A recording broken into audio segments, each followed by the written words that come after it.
With more on this, I want to bring in Errol Mendes. He's a constitutional and international law professor with the University of Ottawa. Errol, good morning. Great to see you. Good So morning. let's go back a bit and break down what Andrew Scheer is saying, because he is saying in modern history, whoever gets the most seats forms the government. Is he right or is he wrong?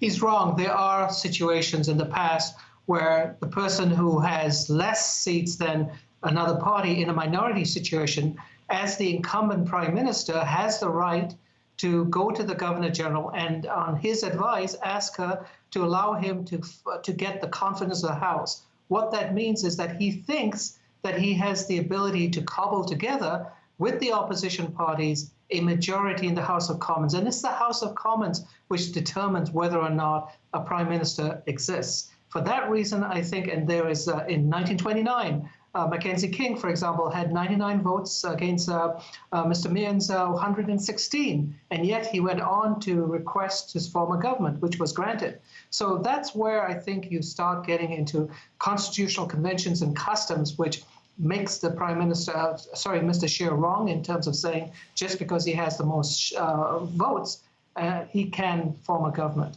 But I don't think, Professor, that's what he was saying. I think the emphasis should be on, he's saying in modern times this has never happened. I don't think he's saying Justin Trudeau can't go and ask the GG to form a coalition government. That was my understanding, at least, of what he was saying. Well, it depends on what you call modern times. Certainly in terms of relative modern history, 1929 is not that far back. And more recently, for example, there have been decisions by, for example, in 1985, in the provincial election in Ontario, you had, for example, the NDP, even though it had less votes, basically carried on with the help of the opposition. So it's basically a custom, a convention, which Canadian constitutional law has developed to essentially stress the point that it is the House of Commons which eventually determines whether or not a prime minister can carry on with the confidence of the majority of votes in the House of Commons. So essentially, and I'll just repeat this back to you, and you can tell me if I'm right or wrong, Justin Trudeau, he doesn't have to decide or concede defeat, correct?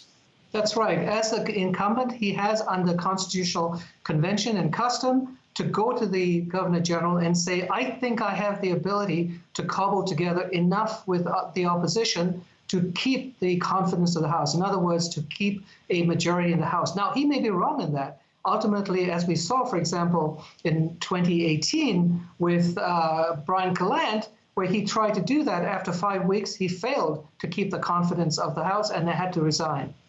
And one last question then, because I feel that we are using minority government and a coalition government interchangeably, and in fact, they're not, correct? A true coalition is when you have different parties and you would have members from both parties form cabinet. Absolutely. There is a difference between, for example, an incumbent prime minister who wants to keep the confidence of the House can go to an opposition party and say, I don't want a formal coalition. In other words, I don't want you in the cabinet, but I want your approval that over a certain period, you will keep the confidence of the House going with us as a viable government. However, there is a possibility where they could agree to form a formal coalition where there could be members of the opposition part of the cabinet. Now, that raises a whole bunch of problems in terms of cabinet confidentiality, ministerial responsibility, but maybe we don't have to go down that road after the Monday's election. Baby steps, Errol. Baby steps. Absolutely. Absolutely. All right. Constitutional and international law professor Errol Mendes. Great to see you, Professor Mendes. I'm sure we'll be talking to you again soon. You're very welcome.